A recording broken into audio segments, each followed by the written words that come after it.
Hello, my name's Tom Palmer and I'm a children's author. This is Audrey Hepburn and on the end here we have Finn, the Cocker Spaniel. I'm a children's author and one of my latest book is called Resist. And it's a story which is inspired by the childhood of Audrey Hepburn. Now, Audrey Hepburn was a famous film star in the 1950s and 60s.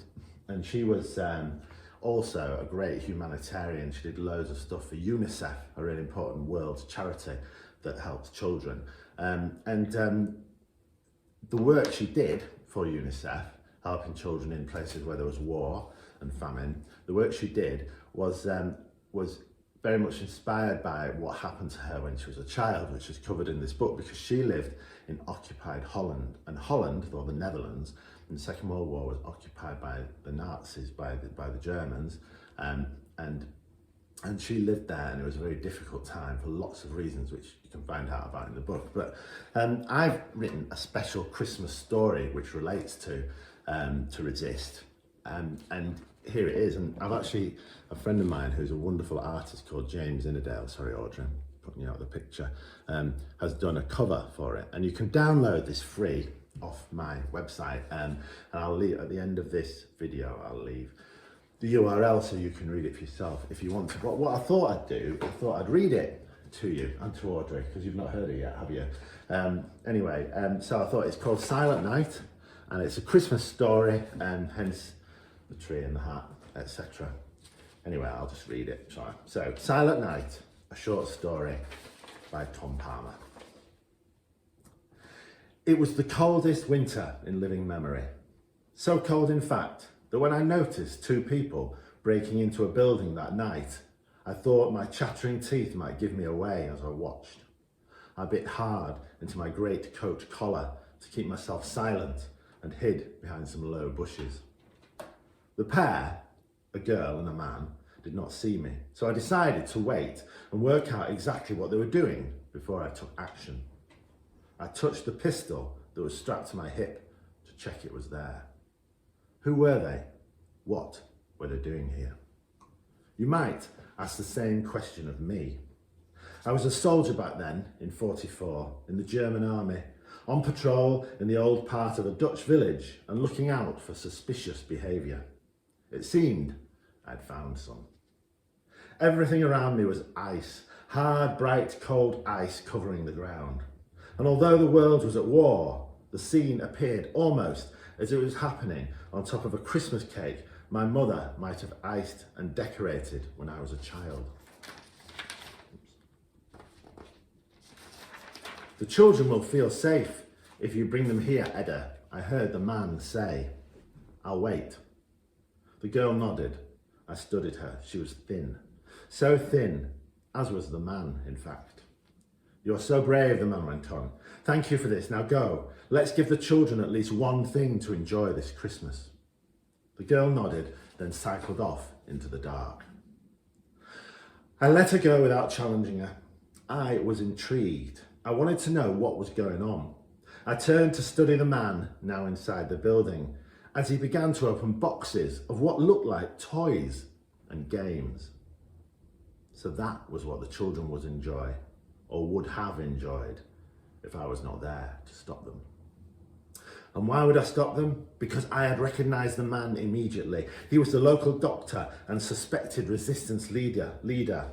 Vizier te Hooft was his name, and he was stealing what was now German property.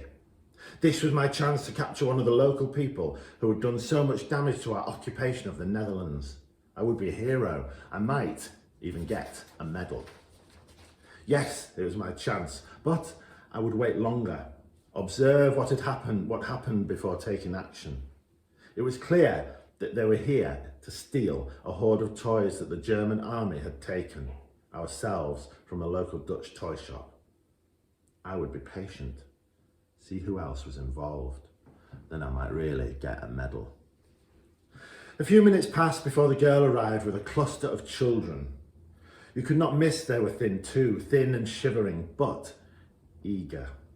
Seeing such excitement caused my eyes to prickle, because I was reminded of the Christmas excitement of my own daughter Gretel and son Hans back at home in the fatherland. How long was it since they'd seen them? Were they safe? Would they have anything of a Christmas at all? Was our house still standing? My heart ached suddenly for my children, and just a little for these foreign children too. Now more children came, these with mothers, children who had endured 5 years of war, tanks on their streets, skies filled with missiles, explosions, having barely enough food to live on, seeing people freezing to death in front of them even. I knew all this. There was no hiding from war. They'd seen it all, its horrible truth. But even under such harsh conditions, these children were laughing and smiling, embracing each other as the girl, Edda, handed out her toys. It was as if the war had paused for them, for me also, but still, I had to put a stop to this. It was my duty. I stood and put my hand on my pistol. And then it began to snow.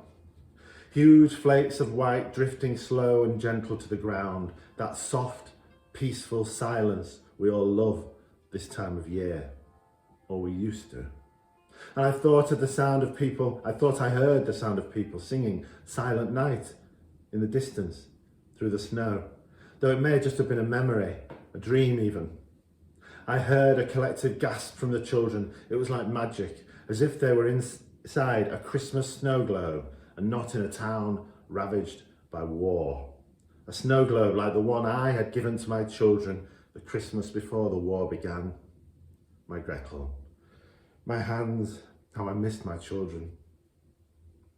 Then suddenly, 2 soldiers coming out of the flurries, both lifting their rifles off their shoulders, both smiling, excited like hunters in the forests finding prey.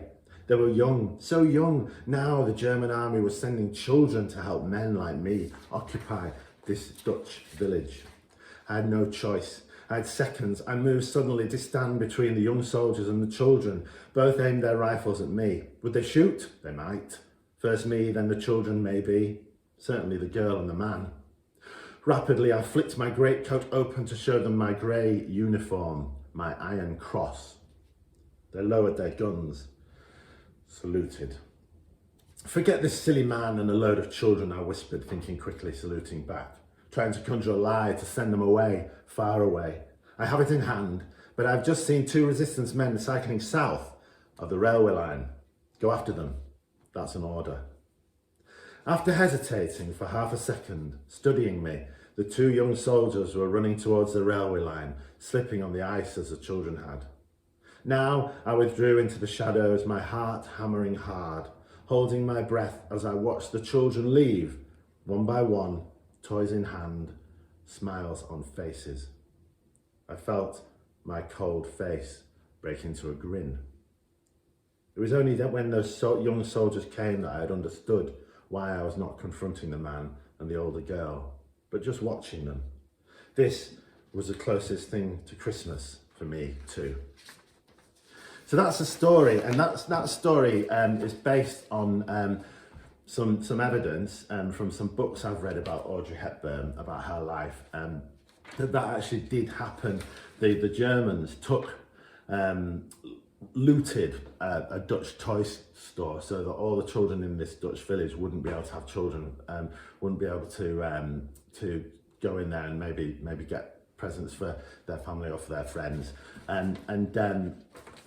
so that toy store was looted, and those toys were placed in a warehouse. And Audrey Hepburn, who was known as Edda at the time, which is why she's called Edda in the story, and her resistance sort of leader, they went and got all those presents and distributed them to children, which is kind of, well, it's not just kind of, it is a very, very lovely story. Anyway, I just wanted to read you that story, and just to say that I've just, having written a book about Audrey Hepburn, and what a wonderful person she was, and what a great admirer of her I am now.